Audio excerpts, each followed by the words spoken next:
congratulations on the film. I've had a chance to sit down and watch it, and I found it so fascinating because I've personally been through something very, very similar to this over the last 2 years. So, congratulations.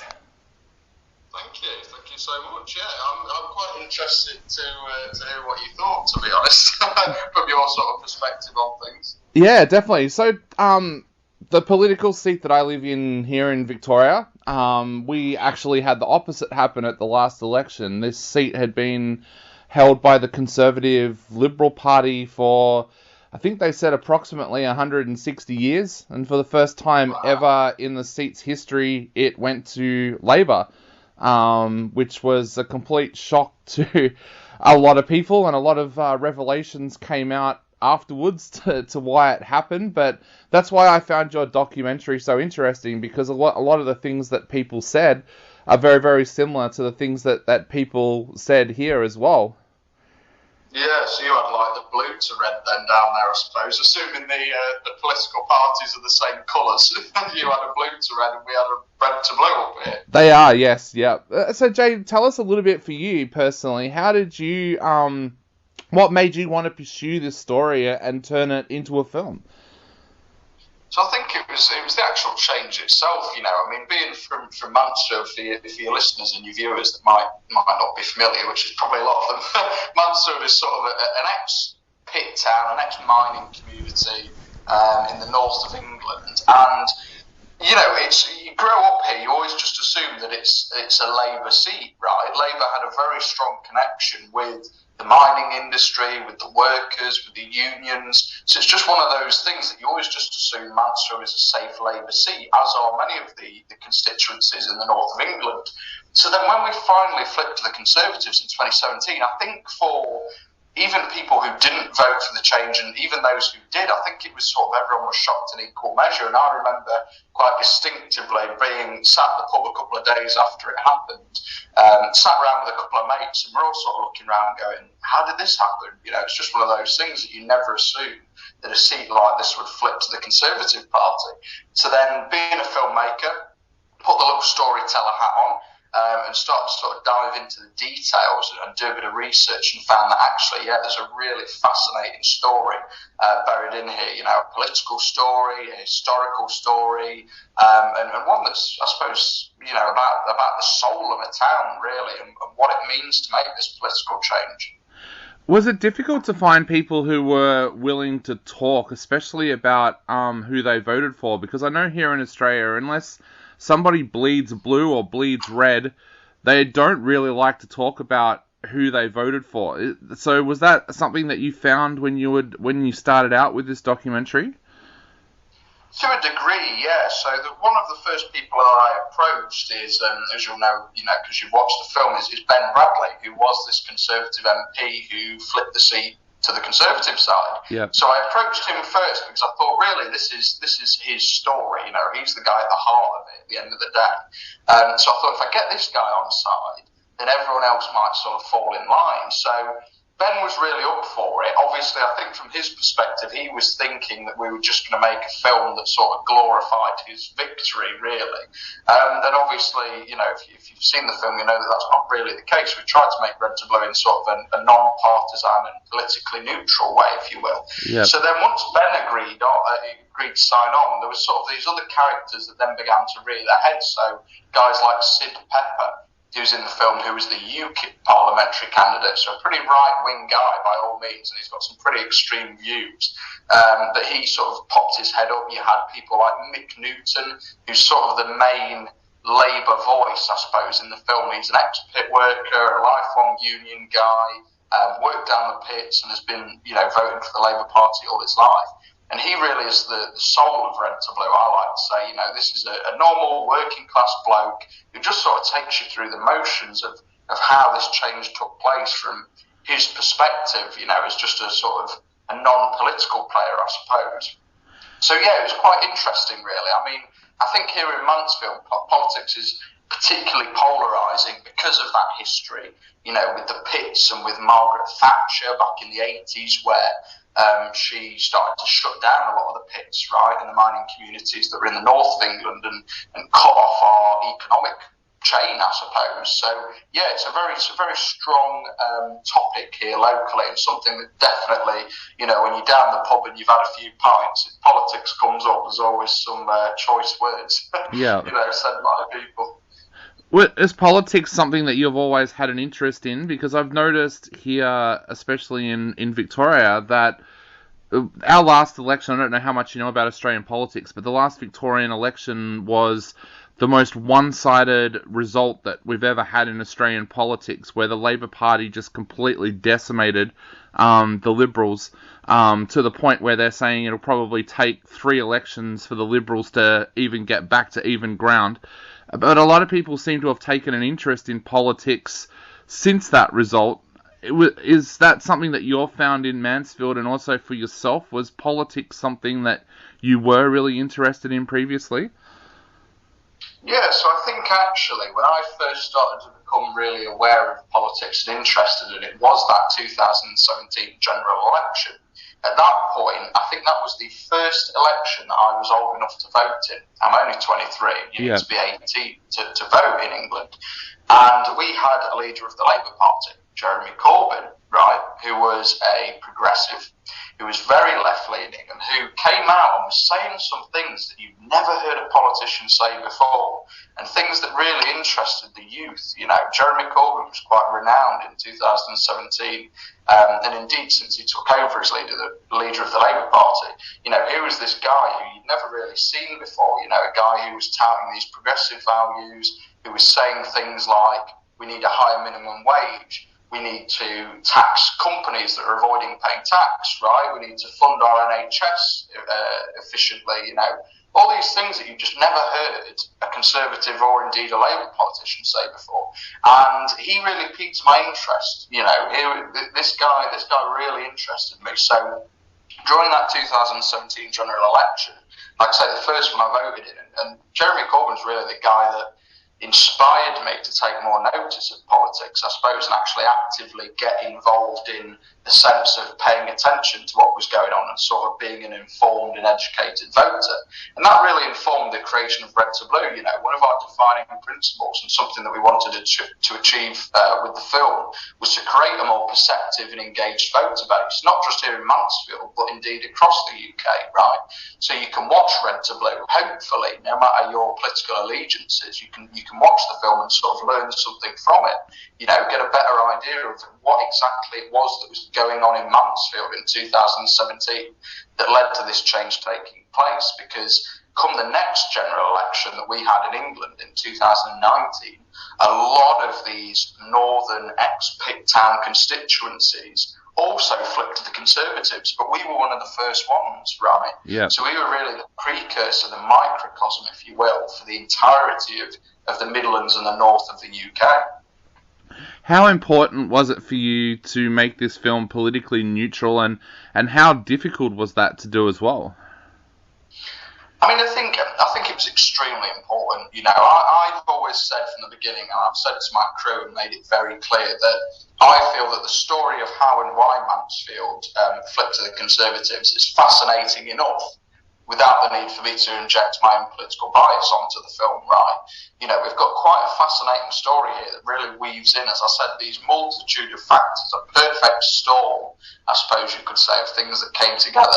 So if I were to make the film overtly a, you know, Conservative piece or overtly a Labour piece, I'm immediately alienating about 50% of my potential audience, right? Yeah. Because if you click onto the film, you know, I mean, the film's called Redt'Blue, and on the surface it seems like it's just a Conservative puff piece, right, about how the Tories won. But you watch the film and you actually sort of realise that no, it's not really about that. It's about something sort of more, something quite, or something a lot deeper, I suppose. So yeah, it was very important for me to keep that neutral perspective, because then you're actually going to learn something, right? If you watch this and you're a right-wing nutter, or you're extremely far to the left, you know, you can watch this film and actually learn something and hopefully gain a new perspective on what was going on here in Mansfield. For me personally, I did find it quite easy, to be honest, to keep that non-partisanness to the film, I suppose. Our editor, Richard Losberg, he's not that interested in politics, right? So he was really able to guide the ship as it were, and ensure that when I'm sat next to him in the editing room, you know, if I was saying, right, we need this guy saying this and this guy saying that, he sort of was the one who kept it down the middle and said, well, no, listen, we need to sort of give equal voice, I suppose, to each person and really keep things down the middle. So yeah, I give a lot of the credit to how neutral the film is to Richard. But yeah, I did find it quite an easy experience. You know, it's always interesting when you're making a documentary like this because you do want it to be exciting, right? You want these political players to be able to sort of make jabs at each other, right, and go back and forth and make the film exciting and engaging to watch. But you always want to obviously keep that neutrality to it, you know. So like I say, you're not alienating a potential audience, and you can really learn something, you know, from a non-partisan film. I mean, I'm not sure what it's like where you are, but obviously in the UK and indeed like America, you know, you've got these news outlets nowadays where you sort of know which ones are the centrist news outlets, right? You know, which ones are more right-leaning, you know, which ones are more left-leaning. Yeah. So I think, you know, with a film like Redt'Blue, it's quite refreshing because you can watch it and actually go, oh, look at that. It is, you know, it is what it claims to be. It is a pretty neutral, you know, neutral piece, which is a rarity. Yeah, it is a big discussion point here in Australia. We've actually had a former Prime Minister come out recently in a series of kind of tell-all interviews, and he's pushing for a parliamentary investigation into the role that Rupert Murdoch plays in politics here in Australia, because his claim is that at the last election, Murdoch gave so much preference to the Liberal Party that's how the Liberal Party won what had been called the unwinnable election for them. So, yeah, it's something that we're very aware of here in Australia. And you kind of know that if you pick up a Murdoch newspaper or if you listen to Sky News, you're only going to hear the Liberal side of the story. You're never going to hear the Labor side. So, yeah, it is a big discussion point here in Australia at the moment. Yeah, I mean, we're very, very much the same, you know, with Rupert Murdoch. I mean, it's quite funny because, ironically, you know, going back to Tony Blair, who was the last Labour Prime Minister that we had, he was very much in bed with Rupert Murdoch and had him very much on his side during, you know, his premiership and then the war in Iraq and stuff like that, right? You had over here, I mean, I'm not sure if you guys have got like newspapers like The Sun, right, which is actually banned in a lot of places in the UK, you know, like places like Nottingham, for example, which is the nearby city to where I am, they do not sell it just because of the bile, I suppose, that it puts out, you know. Yeah. And we've got obviously our own Sky News and stuff like that. So yeah, it's very much one of those things. I mean, Rupert Murdoch, he's got his fingers in just about every single pie in the entire world, hasn't he? He's really got a stranglehold over the media, and it does seem to be that sort of more right-wing leaning, you know, media. Yeah, I think it became very noticeable here during the pandemic, to be honest. Like, our state is a Labor state. We have a Labor premier, and at the very start of the pandemic, when they started to do lockdowns, all of the Murdoch press started to refer to him as Dictator Dan, and running pictures, like cartoons, of him dressed as a Chinese leader. And I think a lot of people, I think it irked a lot of people, like what you said with the Sun newspaper there. The Sun newspaper here took a huge drop in their circulation. People, it felt like, don't want to see that anymore. They want kind of impartial media, but they're not getting it at the moment. Yeah, definitely. I think you're right. You know, it's just one of those things where that's why I think, you know, there's credit to be had with a film like Redt'Blue, because, you know, I do think we have been praised quite highly for how neutral the film is, you know, and the more familiar you are with UK politics, I think the more you can appreciate just how difficult that is to be neutral with a film like this. I mean, you know, I mentioned one of our cast members, Sid Pepper, who stood as this UKIP candidate in 2015, 2017 in the general elections, and was very much someone who was pushing hard for Brexit. You know, he's got very, very terrible views on things like immigration, you know, and stuff like that, where you know, he makes some comments in the film. For example, one of my favourite lines, and it's not favourite because I particularly agree with it, but I just think it tells you so much about who he is as a person, is he refers to Nigel Farage as Messiah-like. Yep.